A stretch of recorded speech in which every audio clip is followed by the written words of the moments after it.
본래 성경은 장절이 나누어져 있지 않습니다. 이 장절을 나누는 것도 여러 과정을 겪어서 이어졌는데요. 대략 구약의 장을 나누게 된 것은 유대교가 아니라 개신교에서 기독교에서 나눴습니다. 1200년대에 영국의 대주교가 나눴다고 합니다. 또 신구약의 장절을 모두 나눠서 출판한 것은 1560년에 스위스 제네바로 망명을 했던 영국인들이 출판했던 제네바 성경에서 이루어진 일이라고 합니다. 오늘 시편 43편을 보십시오. 누가 봐도 42편과 그 구조가 일치합니다. 이 후렴구인 5절이 42절과 두 번 나타나 있는 이 후렴구가 똑같습니다. 그래서 같은 시의 세 번째 연으로 이 43편이 보입니다. 자, 이제 이 내용을 한번 보시게 되면은요. 1절에서 보시면은 하나님이여 나를 판단하시되 이렇게 말합니다. 자, 이 말은 우리가 새겨서 들은다면 무슨 뜻입니까? 하나님 내 편이 되어 주시옵소서 이 뜻입니다. 다시 말해서 지금 이 상황 속에서 제가 옳다는 것을 하나님께서 증명해 주옵소서 이 말입니다. 왜 그렇습니까? 지금 이 시인이 처한 상황은 수많은 대적들이 그를 공격하기 때문에 그렇습니다. 경건치 않은 나라에 대해서 송사를 했다는 말이 나오지 않습니까? 이게 무슨 뜻입니까? 악인들이 살아가는 악인들의 나라, 사탄의 나라, 세상의 나라, 악인들이 살아가는 그들의 사고방식, 그들의 행동 양식에 의해서 시인이 공격을 받고 있습니다. 그리고 시인이 이 악인의 나라, 악인들의 행동 방식, 사탄의 나라의 모든 행함에 대해서 강하게 거부하고 있음을 드러내고 있습니다. 어떻습니까? 믿음으로 살아가는 우리도 이 세상에서 살아갈 때에 근본적으로 느끼는 것이 바로 이것입니다. 하나님 나라의 사고방식과 세상 사람들이 살아가는 세상적인 사고방식 혹은 사탄의 나라의 사고방식은 극명하게 대립되고 있습니다. 그래서 이 1절을 읽었을 때에 다니엘이 생각이 났습니다. 자, 다니엘은 어떤 인물입니까?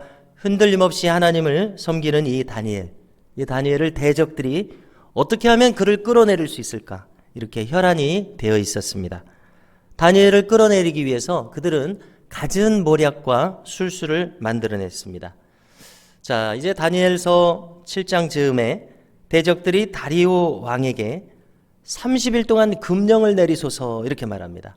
다리오 왕을 신인 것처럼 막 추앙하면서 30일 동안 무슨 금령을 내리는가 하면은요. 이제 모든 국민들이 다리오 왕 외에는 어느 누구에게도 어떤 대상에게도 절을 하지 못하게 하고 기도를 하지 못하게 하는 금령입니다. 왜냐하면 이 다리오가 살아있는 신이다 이것이죠. 그래서 어떤 지방 신들에게도 기도하지 말고 30일 동안 오직 다리오에게만 기도를 해라. 이런 말도 안 되는 법을 내린 겁니다. 자, 이것은 한 사람을 저격하기 위해서 이런 법을 만들었으니 그가 바로 다니엘입니다. 그래서 다른 신에게 절하면 이제 사자굴에 넣습니다. 하루 3번 흔들림 없이 예루살렘을 향해서 다니엘이 기도하고 있었는데요. 이제 대적들이 그것을 지켜보다가 다니엘을 고발합니다. 왕도 자기가 만든 법을, 왜냐하면 자기가 신이니까 신이 만든 법을 자기가 고칠 수가 없어요. 정말 우스꽝스러운 모습이지 않습니까? 그래서 다리오 왕은 다니엘을 아끼면서도 그를 사자굴에 넣어야 됩니다. 자, 아침에 이제 가봤습니다. 그랬더니 어떻습니까? 우리가 성경을 다 아시는 것처럼 다니엘이 무사합니다. 너무나 그것을 다행스럽게 생각하면서 이제 왕은 화가 머리끝까지 났습니다. 그래서 다니엘을 참수하는 사람들, 그 가족들까지 전부 다 사자굴에 집어넣어 버립니다. 그리고 말합니다. 이제 조서를 다시 내립니다. 전국의 백성들은 하나님을 경외하라. 이렇게 조서를 내립니다. 2절에서 시인은 탄원합니다. 어떻게 탄원합니까? 주는 나의 힘이 되신 하나님이시거늘 어찌하여 나를 버리셨나이까? 내가 어찌하여 원수의 억압으로 말미암아 슬프게 다니나이까? 이렇게 탄식하고 있습니다. 여러분, 우리가 결과를 알기 때문에 다니엘의 내용을 편안하게 들을 수 있습니다만은 한번 상상해 봅니다. 사자굴 속에 들어가는 그 다니엘의 심정을 한번 내일이라고 상상을 해 보십시오. 우리가 감옥에서 사도 바울이 하나님을 찬송하지 않았습니까? 이렇게 박해받는 순간에 하나님을 찬송한 것처럼 어쩌면 다니엘도 하나님께 감사하면서 순순히 사자굴에 들어갔을는지도 모릅니다.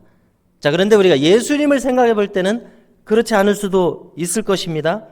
예수님께서 십자가상에서 엘리 엘리 라마 사박다니라고 하셨을 때에 우리가 마태복음 27장을 보시면은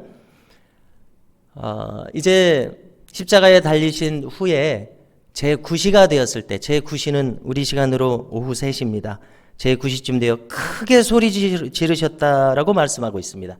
그러니까 나의 하나님 어찌하여 나를 버리셨나이까를 큰 소리로 부르짖었다는 의미입니다. 어쩌면 다니엘도 이 예수님처럼 사자굴에 들어가면서 오늘 이 시인이 2절에서 말하는 것처럼 어찌하여 나를 버리셨나이까 이렇게 마음이 어려웠을지도 모른다는 생각을 해봅니다. 자, 대적들이 다니엘을 지금 공격합니다. 잔인하게 물어뜯는 하이에나처럼 다니엘을 지금 이 지경에 이르게 했습니다. 그야말로 다니엘을 죽여 없애고자 하는 그들의 공세가 매몰찼습니다. 어떻습니까? 성공했습니다. 사자굴에 지금 들어가고 있으니까요. 자, 다니엘은 이 순간 죽은 거나 마찬가지였습니다. 성도 여러분, 이것이 진실되게 믿고자 하는 믿는 사람들이 당하는 형편입니다. 세상은 바르게 믿고자 하는 자를 결코 용납하지 않습니다. 우리는 종종 진실된 믿음 때문에 핍박을 받습니다. 왜 그렇습니까? 근본적으로 세상 사람들이 살아가는 방식과 우리가 살아가는 마음가짐과 방식이 다르기 때문에 그렇습니다. 그래서 이 시인은 원수의 억압으로 슬프게 다니나이다 이렇게 괴로워하고 있습니다. 자, 그래서 3절에 시인의 기도는 더욱더 간절해지고 있습니다. 3절에서 시인이 어떻게 기도하고 있습니까? 주의 빛과 주의 진리를 보내시어 나를 인도하시고 주의 거룩한 산과 주께서 계시는 곳에 이르게 하소서 이렇게 기도합니다. 자, 학자들이 이 시를 분석해 본 결과대로 만약에 이 시가 바벨론 포로기에 쓰여졌었다면 시인은 지금 저 예루살렘의 시온산에서 저 성전에서 기도하고 찬양하던 이 고라 자손 아닙니까? 그것을 지금 머릿속에 떠올리는 것입니다. 그때는 그들이 영광스럽게 하나님께 예배하면서 마음에 거침이 없이 하나님께 나아가던 그런 시간들이 있었습니다. 자, 마치 우리가 지금 이 코로나 상황에서 마음껏 예배당에 출입을 못하지 않습니까? 또 몇 명까지나 요즘은 또 20명까지만 예배할 수 있다고 하니까 또 몇 명까지나 나오실 수 있나 이렇게 고민하면서 예배를 시작합니다. 마음껏 나가서 전도할 수 없고 주민들과 젊은이들을 접촉할 수가 없습니다. 그렇지만 빨리 이 상황이 해결이 돼서 우리가 다시 한번 예전처럼 예배하고 전도하고 교제하고 이 모든 것을 할 수 있기를 간절히 바라고 있지 않습니까? 이 시인도 지금 그렇게 못하는 상황 속에서 그것을 간절히 바라고 머릿속으로 그것을 상상하는 모습을 그려볼 수가 있습니다. 그래서 주님의 빛과 진리로서 자신을 더욱 확실하게 인도해 주시기를 간절히 기대하고 있습니다. 기도하고 있습니다. 자, 4절을 보니까 다시 한번 시인은 저 성전의 제단에 나아가는 장면을 떠올리고 있습니다.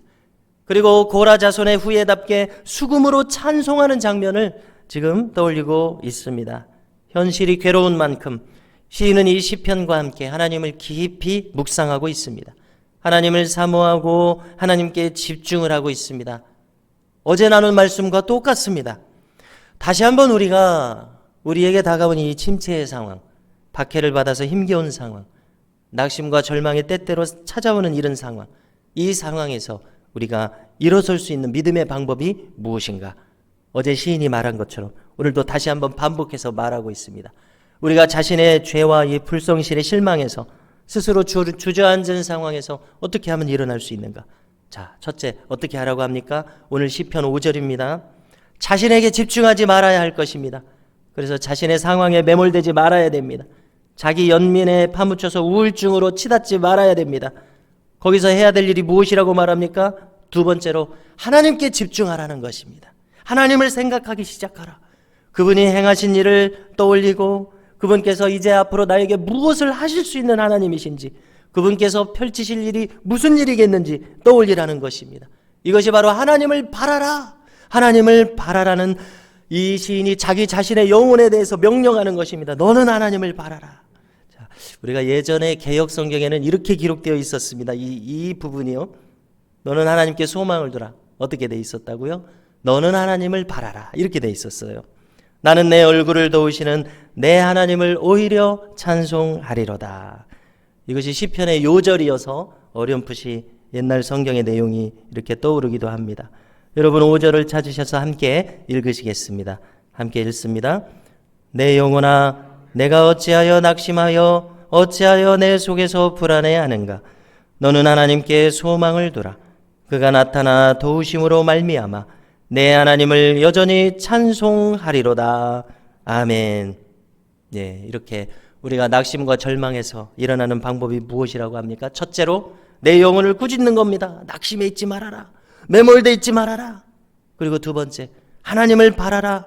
하나님께 집중하는 겁니다. 자, 이 귀한 말씀, 아무리 생각해도 너무나 귀한 말씀 같습니다. 이 귀한 말씀 오늘 우리의 신비에 새겨서 오늘도 믿음으로 일어서시는 저와 모든 성도님들이 되시기를 주님의 이름으로 축원합니다.